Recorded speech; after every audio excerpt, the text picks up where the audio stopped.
to our mothers and fathers throughout the country who have lost a son or daughter in defense of our country. Mr. Tim Bohall.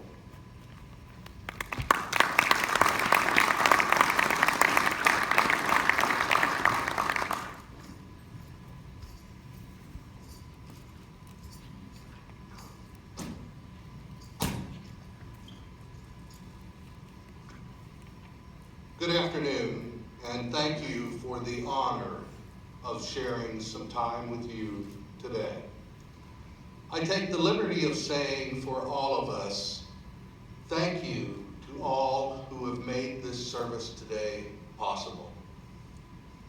Today, at least from my perspective, we join together as a group not only to honor and remember those who have paid the ultimate price in service to their country, and to their families who have suffered so very much. We also gather to celebrate the lives of those we honor, and to recognize that each of these men and women we remember today are heroes, that each of these women and men answered the call of their country, and in doing so they wrote a blank check payable to America, negotiable for any amount up to and including the cost of freedom itself, a cost which cannot be denominated in any currency, a fee which the enemies of all that is good in America demand be levied in full measure and remunerated without discount. A payment which must be rendered in the only medium of exchange recognized by those who would threaten our way of life. The medium of exchange in which the price of freedom is paid, the blood of those who would offer to settle that debt. In short, each of the women and men whom we remember today paid our bill with their lives. And those who wear the gold star carry the burden of that price, not just on Memorial Day, but every single day. Like most of you here today, I am here to remember a loved one. My son, U.S. Army Sergeant Thomas Bohall, was killed in action the Friday of Memorial Day weekend, May 26, 2011. I don't remember every detail of that day or the days that followed, but I do recall some very important events. I recall receiving the message that Thomas had been killed, and the crushing weight that I felt upon hearing that news. I remember the trip to Dover, Delaware, to attend the dignified transfer service, and seeing that Boeing 747 coming in low and slow, thinking to myself, God, please don't let this plane land. In my mind, if the plane didn't land, then this nightmare would end.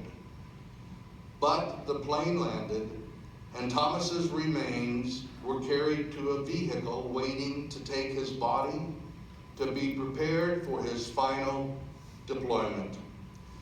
I remember when Thomas's body was brought to the funeral home, all the friends and family, men and women, including people I had never met, who came to pay respect to this fallen hero. I recall laying Thomas in his final resting place and saying my final goodbye to his earthly body.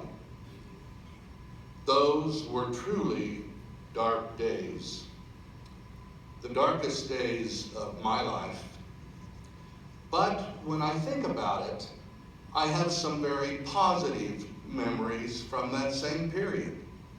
I recall the black ribbons that someone took the time to tie around every light post, every parking post, every stop sign in our neighborhood in Thomas's honor. I remember almost every flower, stuffed animal, or other gift that was left anonymously on our doorstep in remembrance of our family's loss. I remember sharing stories about Thomas's life with many people and partaking in much laughter associated with those stories. I recall my wife telling me that I was spending more time consoling others than allowing them to console me. I remember the gathering after the funeral and the almost joyful celebration of Thomas's life that this gathering turned into. I recall our casualty assistance officer, Army National Guard Staff Sergeant Bedeau, speaking excitedly about the happenings of Thomas's funeral and saying that he had never witnessed anything like this. This wasn't a funeral, this was a happening, a celebration of Thomas's life, he said. I will never forget the help and love I felt, and still do today, from SOS, from our military family, and from the Gold Star fraternity.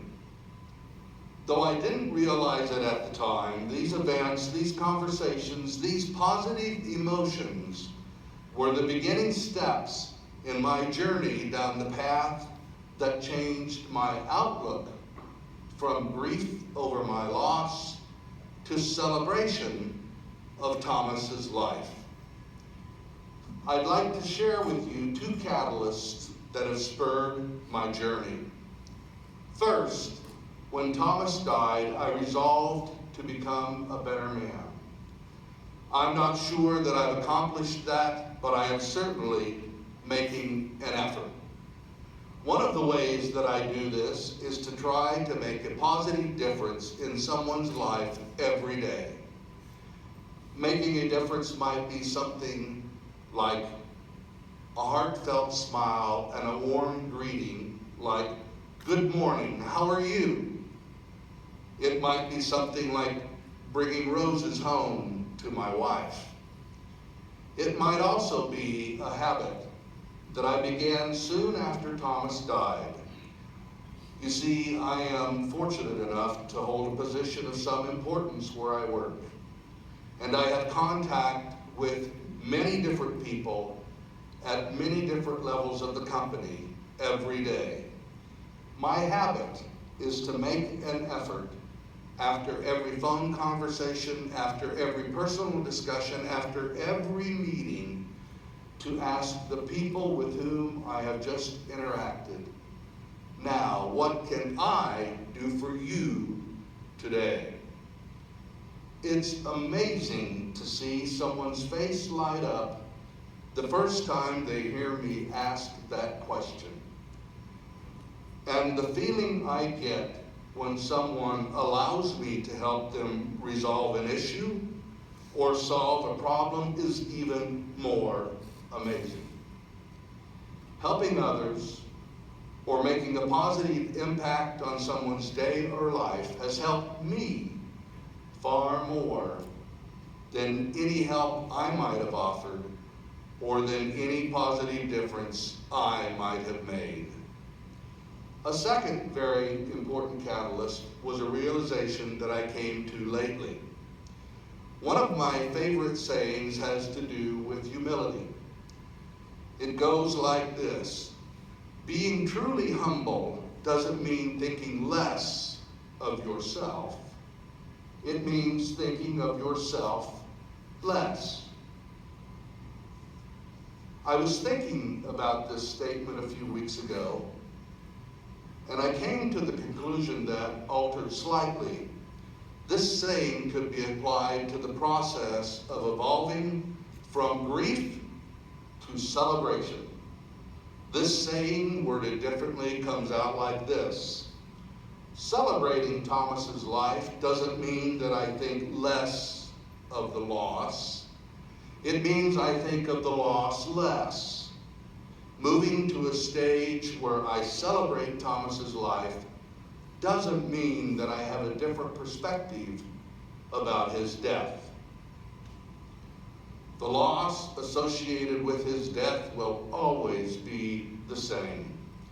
There is nothing that can take Thomas's place or fill the hole that his death left in my heart.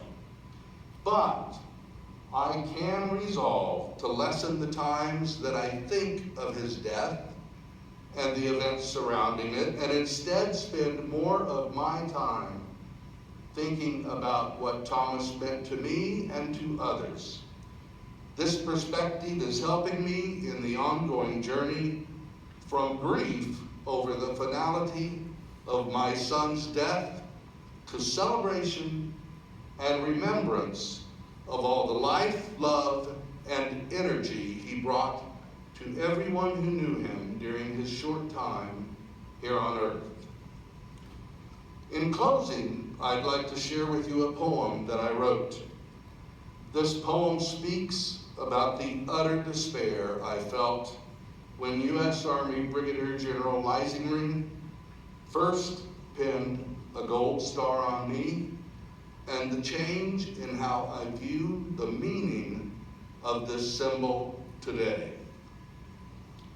My gold star pin.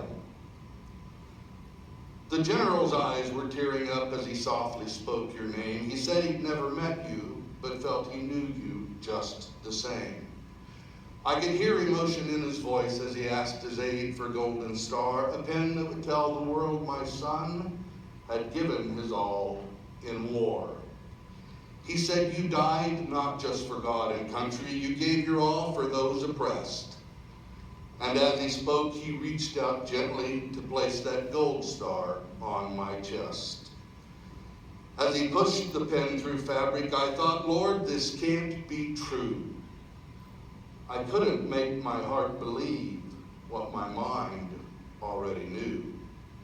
Though it only weighed an ounce or two, it seemed to me a ton because it held for me the memories of a soldier and my son.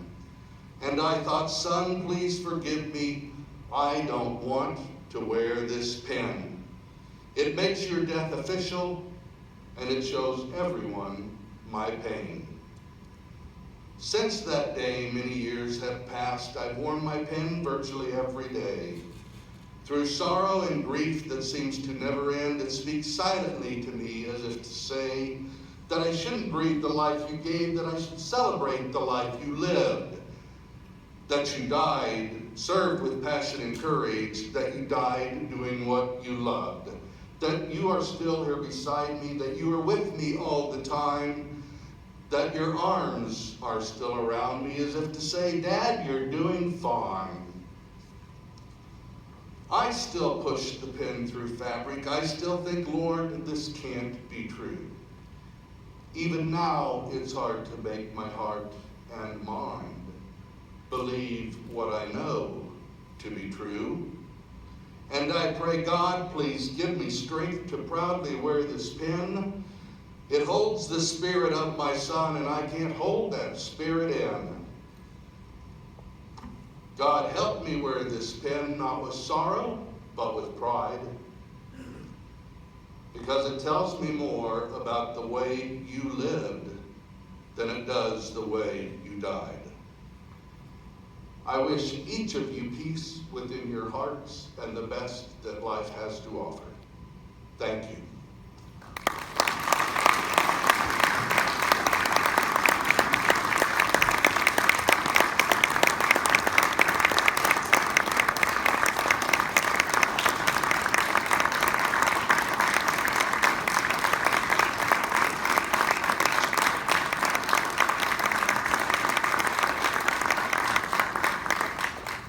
Thank you, Mr. Bohall. Our next speaker is Ms. Stacy Wizora.